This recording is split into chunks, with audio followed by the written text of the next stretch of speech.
નમસ્કાર દર્શક મિત્રો, હું જપન શાહ, કાનમ એક્સપ્રેસ ન્યૂઝમાં આપનું સ્વાગત છે। જોઈએ આજના મુખ્ય અને મહત્વના સમાચાર। કરજણ તાલુકાના ધનોરા ગામની નવી નગરીમાં છેલ્લા 40 થી 50 વર્ષથી વસવાટ કરતા ગરીબ પરિવારો આજે પોતાના આશિયાનાને બચાવવા માટે તંત્ર સમક્ષ ન્યાયની ભીખ માંગવા મજબૂર બન્યા। સરકારની વિવિધ આવાસ યોજનાઓ હેઠળ મળેલા મકાનોમાં વર્ષોથી વસવાટ કરતા પરિવારોનો આક્ષેપ છે કે તેમણે કોઈ પણ પ્રકારનું ગેરકાયદેસર દબાણ કર્યું નથી। તેઓ નિયમિત રીતે ગ્રામ પંચાયતનો વેરો પણ ભરે છે, છતાં હવે તેમના ઘરને દબાણ ગણાવી તોડવાની કાર્યવાહી હાથ ધરવામાં આવી રહી હોવાનું સામે આવ્યું છે।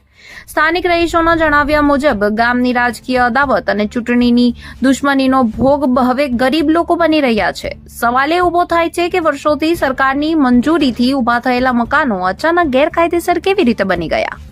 ગરીબ પરિવારોનું કહેવું છે કે અમીર અને પ્રભાવશાળી લોકો સામે કાર્યવાહી કરવા બદલે તંત્ર ગરીબોના માથા પરથી છત છીનવાની તૈયારીમાં લાગી ગયું છે, જેના કારણે મહિલાઓ, બાળકો અને વૃદ્ધોમાં ભારે ભયનો માહોલ જોવા મળી રહ્યો છે। રહીશોએ કરજણ પ્રાંત અધિકારી સમક્ષ રજૂઆત કરી તાત્કાલિક કાર્યવાહી રોકવાની માંગ સાથે નિષ્પક્ષ તપાસની માંગ ઉઠાવી છે।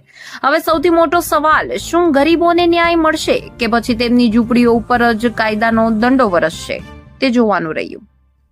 રિપોર્ટર રવિ સૈયદ, કરજણ।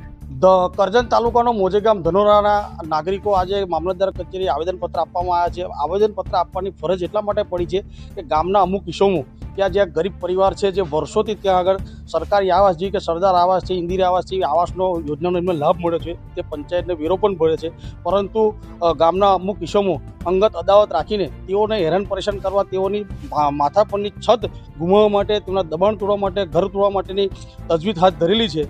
જે એમને જાણ થતાં એ નાગરિકો આજે આ મામલતદાર સાહેબ ન્યાયની આશા માટે આવ્યા છે કે અમારા ઘર તૂટે ના, જો એમના ઘર તૂટશે તો આ કાળઝાળભરી ગરમીની અંદર નાના બાળકો છે, એમનું એ જશે ક્યાં, રહેશે ક્યાં, એમના પશુઓ છે, એની માટે વિનંતી આજરોજ કરી છે કે અમારા ઘરો તૂટે ના અને એવી કોઈ તજવીજ પંચાયત કે સરપંચ હાથ ધરે તો એને રોકવી। આજે સરકાર દ્વારા તો જે ગરીબોને આવાસ આપે છે અને આ જે ગામના જે ચૂંટાયેલા જે ભૂતપૂર્વ સરપંચ દ્વારા જે આપણે કોઈને છત આપી ના શકતા હોય તો પૂરી છત તોડવાનો આપણને કોઈ અધિકાર નહીં, અને સરકારશ્રી તરફથી એમને જે આવાસનો લાભ જે તે સમયે મળ્યો છે કે આ જે પરિવારો છે અત્યારે છે, એમના બાપદાદા પણ ત્યાં રહેતા હતા અને આ લોકો પણ અત્યારે ત્યાં રહે છે, એટલે તે યથાર્થ પરિસ્થિતિ રહે એ રીતની અમારી માંગણી છે। આ લોકોની જો માંગ પૂરી નહીં થાય અને અમના ઘરને જો કોઈ પણ પ્રકારની કોઈ આંચ આવશે તો અમે આગામી દિવસોમાં ગાંધીજીના માર્ગે, સત્યાગ્રહના માર્ગે સત્યની સાથે રહીને આગામી દિવસોમાં ઉગ્ર આંદોલન કરીશું।